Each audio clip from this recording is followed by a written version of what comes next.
trying to find 3 children who were abducted from Killeen. And at the same time, an Amber Alert has been issued for 3 other children abducted from Texas. We have the details.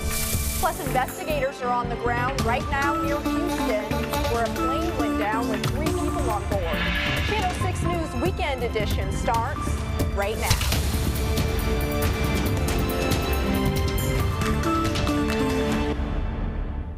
Take a good look at the children up on your screens right now. Tonight, Killeen police need your help finding them. Good evening and thanks for joining us. I'm Imani Payne.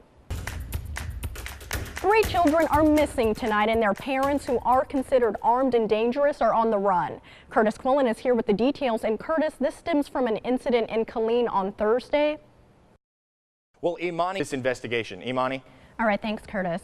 Now, Channel 6 did reach out to the family. They didn't wish to speak on camera, but took to social media to ask the community for prayers. If you've seen anything, you're asked to contact police at either of the numbers on your screen. An Amber Alert has been issued tonight for 3 children from Connecticut who were last seen in Sealy, Texas.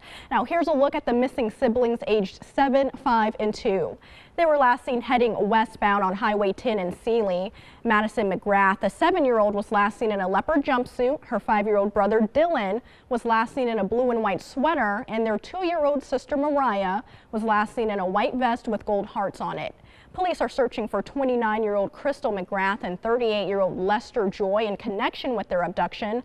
The suspects were last seen driving a maroon 2002 Volvo S60 with a Connecticut license plate 417YTY.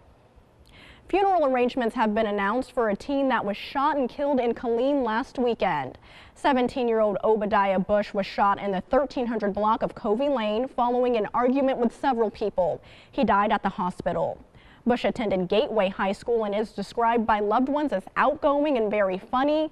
His visitation will be held at the Harper Telesec Chapel in Killeen at 9 a.m. The service will follow at 11 a.m. Bush will then be buried at the Killeen City Cemetery. 1 out of 2 named suspects has been arrested for the crime. Police, though, are still looking for that other suspect. Well, it's time now for our first check of our weather. Meteorologist Bill Hecky is standing by with the details. Hey, Bill. Hello, Imani, and hello to you. And after a nice warm day today, the temperature is dropping down. Winds are dying down as well. Skies are open, so we'll radiate the heat out, and the lighter winds will allow us to cool a little bit more. So we're seeing 53 degrees in Temple. The wind speed's down, 56 in Waco. And tomorrow morning, a chilly start. We'll warm some. We'll have more coming your way in a short while. Imani. All right, thanks, Bill. 1 man is behind bars tonight after robbing a Marlin convenience store at gunpoint. It happened in the 500 block of Live Oak Street at the Quicken convenience store. Police were able to locate the suspect, 32-year-old Christopher People, shortly after the robbery. It's unclear what he got away with, but he is facing a felony charge of aggravated robbery tonight. Authorities say Peoples is also a suspect in a separate robbery case they're investigating. He's being held in the Falls County Jail on a $250,000 bond. 3 people are believed to be dead after a cargo jet nosedived into a bay near Houston. A twin-engine Boeing 767 carrying 3 people crashed into Trinity Bay this afternoon. The Chambers County Sheriff could not confirm the deaths of the 3 passengers, but he did say they have found human remains outside of the plane. Witnesses told authorities the plane went into a nosedive, then went into the water nose first. DPS says the aircraft broke up on impact in about 2 to 4 feet of water. Dive teams are still searching for the black box. I feel like it's probably a crash that nobody would be capable of surviving. I mean, there's not much of a plane left to tell that it was actually an airplane. Just packages, clothes, shoes, this stuff floating everywhere. Backpacks, you name it, it was floating. The plane was operated by Atlas Air. No word yet on what caused that crash. And in Florida, 1 person is dead after a plane crashed into a home there. It happened in Lakeland this afternoon. According to the Polk County Sheriff, the aircraft took off from the airport, lost power, and crashed into the home. The flight instructor, 64-year-old James Wagner, died at the scene. There was a family inside the home at the time. A teen was even pinned by the plane when it landed in their bedroom. Luckily, everyone in the family is doing okay. So as tragic as this was for Mr. Wagner, and it was tragic, it was a blessing today that we didn't have an entire family wiped out.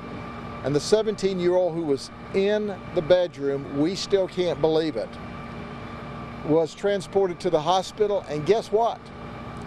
Her injuries are really minor at this point.